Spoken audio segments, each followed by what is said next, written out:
Um vídeo, continuação dos critérios de projeto de instalação hidrossanitárias em edifícios. Vamos falar agora sobre a rede de distribuição de água fria.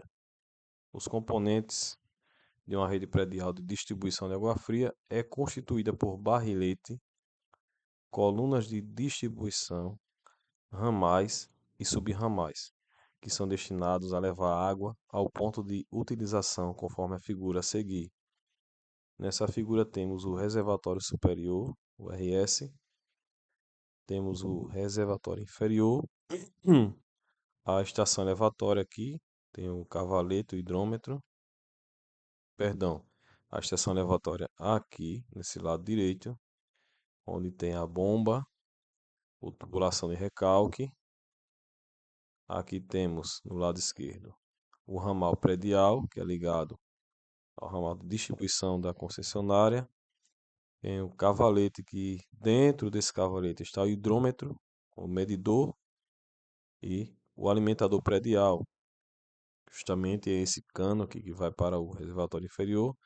Tem uma boiazinha aqui, ele vai dar um nível, né? Essa boia vai interromper o abastecimento aqui, né?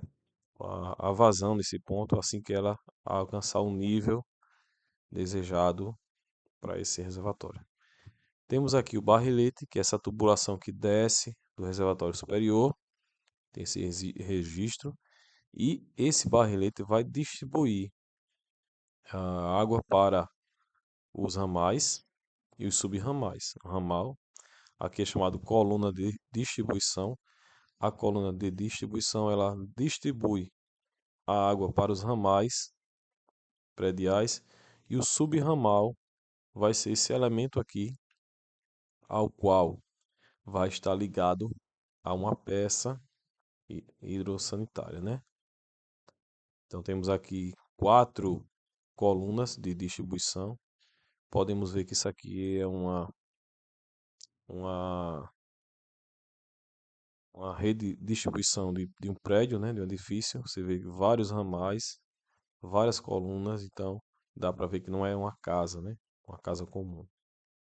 Barrilete é a tubulação que se origina no reservatório e da qual derivam as colunas de distribuição e alimentação. No caso de haver 2 ou mais reservatórios, é o tubo que liga entre si 2 seções ou 2 reservatórios superiores, a partir do qual partem ramificações para as colunas de distribuição e alimentação.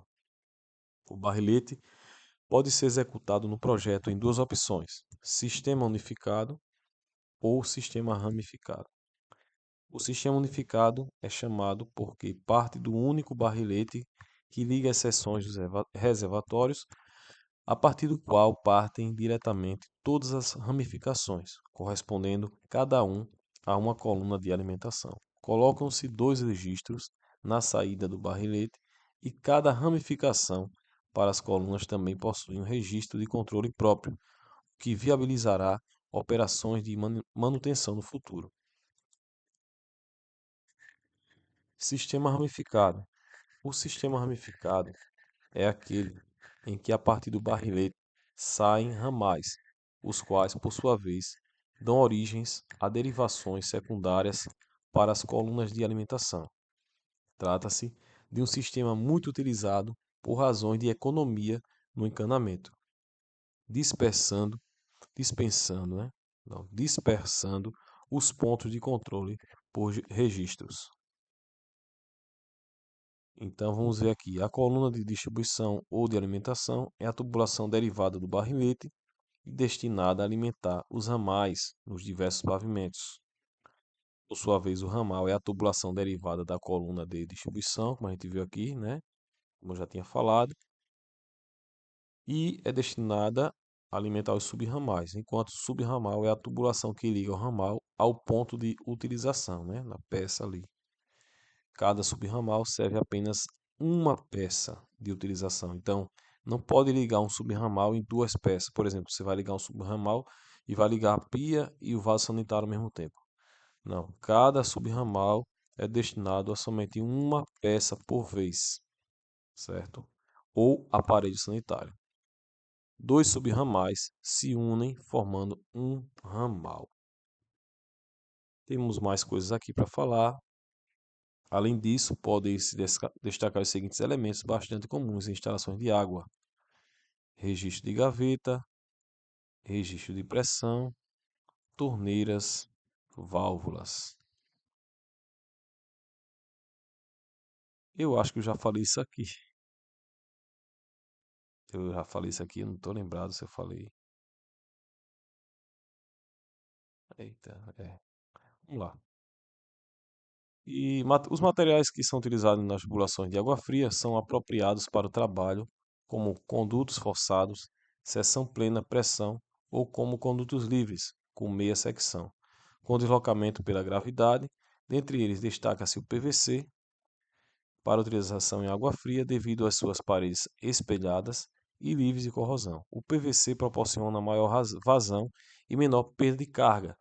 Para transporte de água nos subsistemas de distribuição, são necessários tubos e as conexões. Aqui vejam os tubos de PVC, né? Igualzinho você vê ali na loja de material de construção. Os tubos destinados à água fria podem ser roscáveis ou soldáveis, enquanto o sistema roscável, de cor branca, facilita a desmontagem e o remanejamento das instalações nos casos de redes provisórias. O sistema soldável, de cor marrom, tem as juntas soldadas a fio, por meio de adesivo próprio. Então, nessa tabela a gente vê os diâmetros comerciais, né? Soldáveis e roscáveis de água fria. Temos meia polegada, que corresponde a 20 milímetros. Temos de 2 polegadas, que corresponde a 60, e assim por diante, tudo tabelado. As conexões são pré-fabricadas dos mesmos materiais utilizados na fabricação dos tubos. Então, as conexões têm que ser do mesmo material. Se é PVC, a conexão também tem que ser PVC. Deve-se utilizar conexões com bucha de latão para sua utilização na transição para os metais de que são feitos registros. As torneiras e as válvulas, a maioria dos fabricantes identifica essas conexões com a cor azul. Então, esse detalhezinho aqui, ó, deve-se utilizar conexões com bucha de latão para sua utilização na transição para os metais de que são feitos os registros. Quer dizer, quando você vai ligar um registro que é de metal numa conexão, essa parte da conexão vai ter que ser também com uma bucha de latão para fazer a conexão, né? E aí vai ter a transição do tubo PVC para o de metal. De acordo com a sua finalidade, o escoamento da água podem ser classificados com os seguintes objetivos. Isso aqui é fazer mudança de direção, como as curvas, derivações, como as cruzetas, mudança de diâmetro, aqui é uma redução, né, do diâmetro maior para menor, chamada luva de redução. Aqui temos o para fazer ligação de tubos, né? As luvas e as uniões e os nipples, sei lá. Veja aqui são roscáveis, né? Que é para fazer duas junções. E também o famoso bujão, né? Aquele que você tampa ali, aquela saída de água, né? Então, você tira uma torneira no canto que não quer mais usar, você coloca um bujão para estancar aquela água ali. Então, fazer o fechamento da extremidade de um tubo, os tampões e os bujões. É isso, pessoal. Vamos parar por aqui, porque no próximo vídeo vamos falar sobre o conceito de perda de carga, né? Vai entrar algumas formulazinhas aí que a gente vê em hidráulica, né? Na disciplina de hidráulica. Vamos ver alguma coisa aqui sobre essa questão da perda de carga. Então, obrigado a todos por estar até aqui. Bons estudos e que Deus abençoe. Obrigado. Se inscreva no canal, curta, comente, compartilhe. Nos ajude. Que Deus abençoe.